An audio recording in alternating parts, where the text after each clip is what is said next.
लोकसभा निवडणुका जशा जशा जवळ येऊ लागल्या तसं तसं रायगड जिल्ह्यातील राजकीय वातावरण सुद्धा गरम होताना दिसतंय।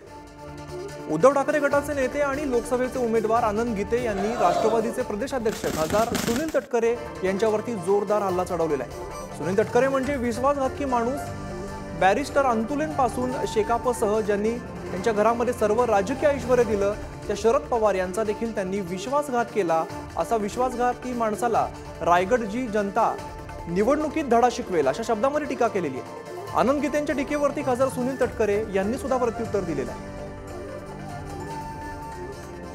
रायगडच्या जनतेला विश्वासघातक्याचा सूड उगवायचा आहे की त्याने कोणाकोणाबरोबर विश्वासघात नाही केला। राजकीय जन्मापासून म्हणजे पहिला राजकीय जन्म त्यांना ज्याने दिला त्या बॅरिस्टर AR अंतुलेंचा विश्वासघात केला।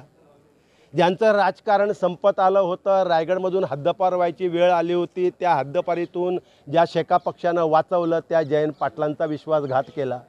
आणि ज्या शरद पवारांनी त्यांना राजकीय नेते दिला, राजकीय जन्म दिला, अख्ख्या घराण्याला त्यांच्या कुटुंबाला राजकारणाच्या शिखरावर नेऊन बसवलं त्या शरद पवारांचाही त्यांनी विश्वासघात केला।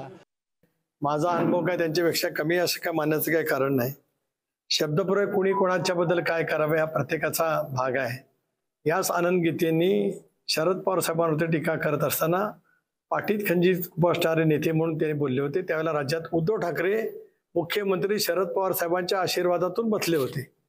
उद्धव ठाकरेंच्या भूमिकेला छेद देणारे आनंद गीते आज राजकीय कारणासाठी ज्याला शरद पवार साहेबांचे पाय धरतात त्याला 2 वर्षापूर्वीच रानवलीच्या सभेमध्ये त्यांनी काय बोलले होते त्याचं त्यांनी आठवावं।